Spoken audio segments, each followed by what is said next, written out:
క్రోధినామ సంవత్సరంలో శాస్త్రోక్తంగా సతచండీ యాగాలు. భక్తులు ఈ నెంబర్లను సంప్రదించండి. నమస్కారం. సుమన్ టీవీ ప్రేక్షకులకు శ్రీ క్రోధినామ సంవత్సర ఉగాది శుభాకాంక్షలు.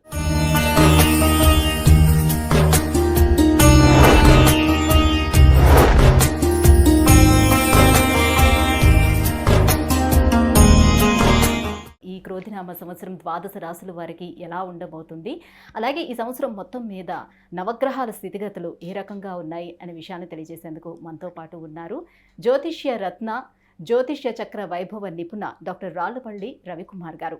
గురుగారు నమస్కారం అండి. నమస్కారం. గురుగారు, ద్వాదశ రాశులకి ఏ రకంగా ఉండబోతుందో తెలుసుకునే ముందు ఈ సంవత్సరం అంతా కూడా ఆ ద్వాదశ రాశుల వరకు నవగ్రహాలు ఎక్కడెక్కడ ఉన్నాయి ప్లేసింగ్? తప్పకుండా అమ్మా.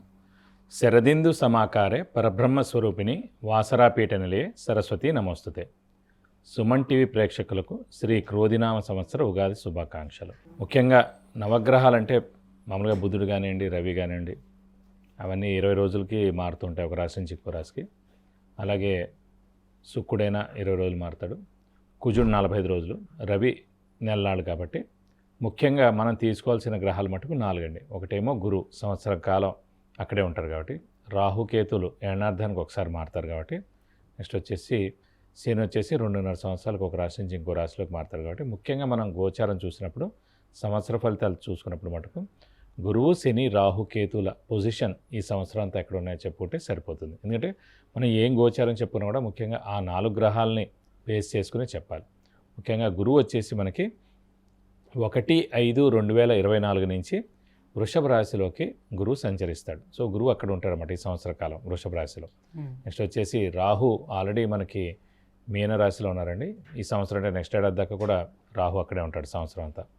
కేతు వచ్చి మనకి కన్యా రాశిలో ఉంటారు సంవత్సర కాలం అంతా. ఇంకా శని వచ్చేసి ఆల్రెడీ స్వస్థానమైన కుంభరాశిలో స్వస్థానంలోనే ఈ సంవత్సరం అంతా ఉంటాడు. ముఖ్యంగా మనకి అందరూ అంటారు గురువు అంటే మామూలుగా గురువు మారుతూ ఉంటాడు, డేట్స్ ఎలా తెలుసుకోవాలని. సాధారణంగా ఎందుకంటే గురువు ఇంపార్టెంట్. ఎందుకంటే దైవబలం, దైవానుగ్రహం సంబంధించిన అది గ్రహం వచ్చేసి గురువు.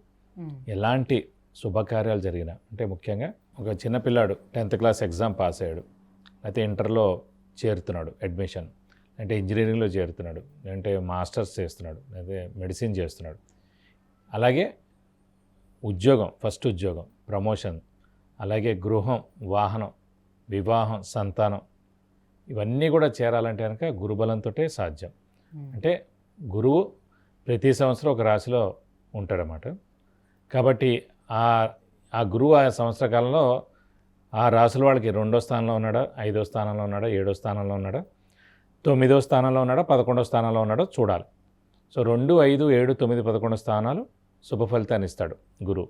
సో మన రాశి నుంచి ఎక్కడైతే ఉంటాడు.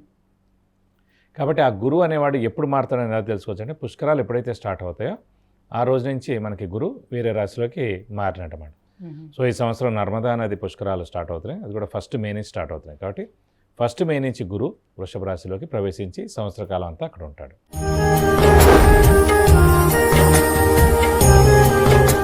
గురుగారు, ఇక మిథున రాశి వారికి గ్రహ స్థితిగతులు ఏ రకంగా ఉండబోతున్నాయి, దానివల్ల ఎటువంటి ఫలితాలు వస్తాయి వాళ్ళకి? తప్పకుండా అమ్మా. మిథున రాశి అనగానే మనకి మృగశిర 3-4 పాదాలు, ఆరుద్ర 1, 2, 3, 4 పాదాలు, పునర్వసు 1, 2, 3 పాదాలు, ఈ నక్షత్రాల సమూహం వచ్చేసి మనకి మిథున రాశిలోకి వస్తుంది. సో మిథున రాశి వారికి ముఖ్యంగా తీసుకుంటానికి రాహు, కేతు 2 కూడా, అంటే రాహు దశమ స్థానంలో ఉన్నాడు, కేతు చతుర్థంలో ఉన్నాడు. సో వాళ్ళ 2 గ్రహాలు కూడా 70% బాగానే ఉన్నట్టు. భాగ్యస్థానంలో శని ఉన్నాడు, శని స్వస్థానం అయింది కాబట్టి భాగ్యమైన కూడా అది బాగానే ఉన్నట్టు. గురువు మటుకు వ్యయ స్థానంలో ఉన్నాడు, ఖర్చు స్థానంలో ఉన్నాడు. నిద్రస్థానం, ఖర్చు స్థానం, ఈ 2 కూడా వ్యయస్థానం అంటారు అన్నమాట. సో ఆ వ్యయస్థానంలో గురువు ఉండడం వల్లనే కొంచెం గురుబలం, అంటే 50% గురుబలం ఉంది ఈ సంవత్సర కాలం అంతా కూడా. కాబట్టి వీళ్ళు ఏంటంటే దైవబలాన్ని పెంచుకోవాలి, గురుబలాన్ని పెంచుకోవాలి, చేసుకుంటే కనుక బాగుంటుంది. కాబట్టి ముఖ్యంగా వీళ్ళు కూడా హార్డ్ వర్క్, స్మార్ట్ వర్క్ చేస్తే చాలా మంచిది. ముఖ్యంగా గురువు వ్యయస్థానంలో ఉన్నందుకు ఖర్చు స్థానంలో మామూలుగా ఏ గ్రహం ఉంటే దానికి సంబంధించిన ఎక్స్పెండిచర్ ఖర్చు చేస్తుంటారు. సో మామూలుగా మన జాతకంలో వ్యయ స్థానంలో ఏ గ్రహాలు, శుక్రుడు ఉన్నాయనుకోండి లగ్జరీస్కి బాగా ఖర్చు పెడతారు. అలాగే గురువు ఉన్నాడు అనుకోండి, జన్మజాతక మెయిన్ జన్మజాతక రీత్యా చూసుకోవాలండి. సో వ్యయ స్థానంలో గురువు ఉన్నాడు అనుకోండి శుభాలకి, దైవ రిలేటెడ్కి, మంచి పనులకి ఖర్చు పెడతాడు. సో ఒక్కొక్క గ్రహం బట్టి వ్యయ స్థానం, ఖర్చు స్థానంలో ఆ గ్రహం బట్టి దాని యొక్క కారకత్వాలతోటి చెప్పాలన్నమాట. సో ఇప్పుడు మిథున రాశి వారికి వ్యయ స్థానంలో గురువు ఉండడం వల్లనే ఖర్చు బాగా ఉన్నా కూడా శుభాలకే ఖర్చు పెడతారు, మంచి పనులకే ఖర్చు పెడతారు. దైవారాధన, దైవ సంబంధించిన కార్యక్రమాలు ఏం జరుగుతున్నా కూడా వాటికే ఖర్చు పెడతారు. కాబట్టి మంచి ఖర్చులే ఉంటాయి. సో మీరే ఇదవ్వక్కర్లేదు. ఇది కాకుండా ముఖ్యంగా శని బలం పరిపూర్ణంగా ఉంది కాబట్టి ఉద్యోగస్తులకి బాగుంటుంది. నిరుద్యోగులకు ఉద్యోగం రావడం, ఉద్యోగస్తులకు ప్రమోషన్స్ రావడం, అలాగే మంచి స్థాయికి చేరడం, వాళ్ళకి మంచి అసైన్మెంట్స్ ఏమైనా ఇవ్వడం, బాస్ నుంచి మన్నన పొందడం, ఇవన్నీ కూడా జరుగుతాయి.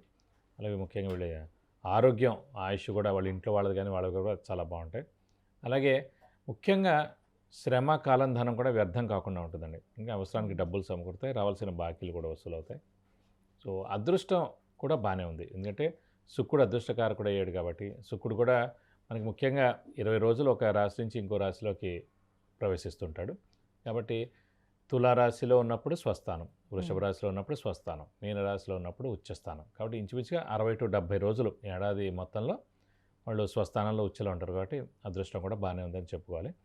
ముఖ్యంగా మిథున రాశి వారి మటుకు బాగా కష్టపడాలండి. ఎందుకంటే కొంచెం దైవబలం తక్కువగా, ఎప్పుడైతే గుర్తుపెట్టుకోండి దైవబలం లేదంటే గురుబలం తక్కువగా ఉంటుందో హార్డ్ వర్క్ అనేది చేయడం తక్కువగా చేస్తారు. అంటే ఆ దైవబలం బాగా ఉన్నప్పుడు ఆటోమేటిక్గా హార్డ్ వర్క్ చేయడం ద్వారా పనులన్నీ జరుగుతాయండి, శుభాలన్నీ జరుగుతాయి.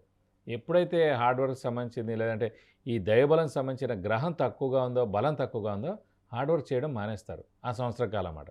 సో మనకి పనులు అవ్వకపోకుండా ఉండడం ఇవి ఏంట్రా అని మనం అనుకుంటాం. ముఖ్యంగా అదనమాట. సో బద్దకించకూడదు. బద్దకిస్తే మటుకు తప్పకుండా అన్నీ డిలే అవుతాయి. ఏది జరక్కమాందండి, కానీ డిలే అవుతుంది. హార్డ్ వర్క్ చేసాం అనుకోండి, చేసినా జరగకపోతే కొంచెం ఒక పిసరు బాధ ఉంటుంది. కానీ హార్డ్ వర్క్ చేయకుండా పని జరగాలంటే మటుకు తప్పకుండా జరగదు. ఏదైనా సరే జాతకం సూచిస్తుంది తప్ప ఖచ్చితంగా మీరే కష్టపడాలి. మీరు కష్టపడితేనే మీరు సక్సెస్ అవుతారు. ఇంకా అదే రూల్ మెయిన్గా. రైట్. ఆర్థిక పరంగా ఏ రకంగా ఉండబోతుంది వీళ్ళకి? ఆర్థిక పరంగా మిశ్రమంగానే ఉంటుందని చెప్పుకోవాలండి. ఎందుకంటే డబ్బు ఖర్చు విపరీతంగా ఉంటుందని చెప్పాను. అది మంచి పనులకైనా సరే డబ్బు ఖర్చు ఎక్కువగా ఉంటుంది. ఇంట్లో శుభకార్యాలు జరుగుతున్నాయండి, ఒక పెళ్ళి అవుతుంది, పెళ్ళి అవుతే మరి బోల్డ్ డబ్బు ఖర్చు కదా.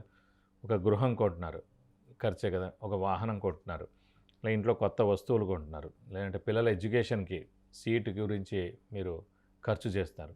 సో అలాగేంటంటే ఖర్చు ఎక్కువగా ఉంటుందని చెప్పుకోవాలి. ఆర్థిక పరంగా డబ్బులు ఎంత వచ్చినా కూడా మిగలవు, ఖర్చు బాగా ఉంటుంది. ఈ సంవత్సరకాలం అలాగే ఉంటుంది. విదేశీయానం ఉందా వీళ్ళకి?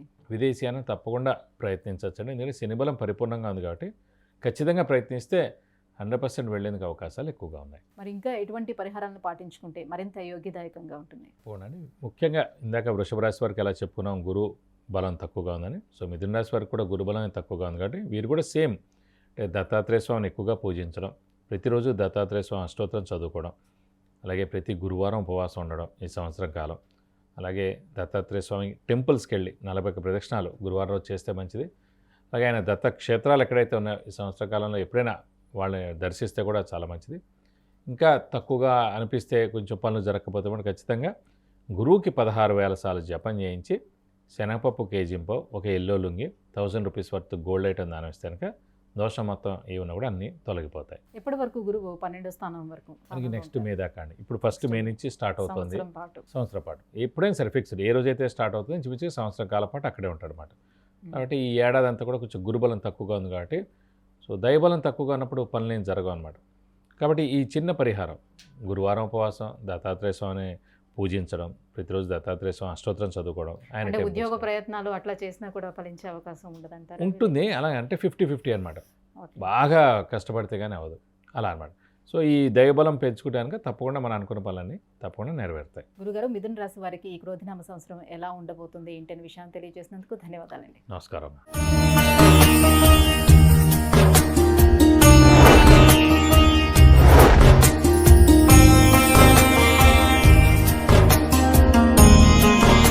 విద్య, ఉద్యోగం, విదేశీయానం, వివాహం, వాహన యోగం, గృహయోగం, సంతానం, ఆరోగ్యం, వీటన్నిటి గురించి తెలుసుకోవాలంటే గురుగారు అపాయింట్మెంట్ కోసం కింద స్క్రోల్ అవుతున్నటువంటి నెంబర్లకి మిస్ కాల్ ఇవ్వండి, లేదంటే మెసేజ్ చేసి అపాయింట్మెంట్ తీసుకోవచ్చు. సుమన్ టీవీలో మీ పర్సనల్ అండ్ బిజినెస్ ప్రమోషన్స్ కోసం కింది నెంబర్కి కాంటాక్ట్ చేయండి.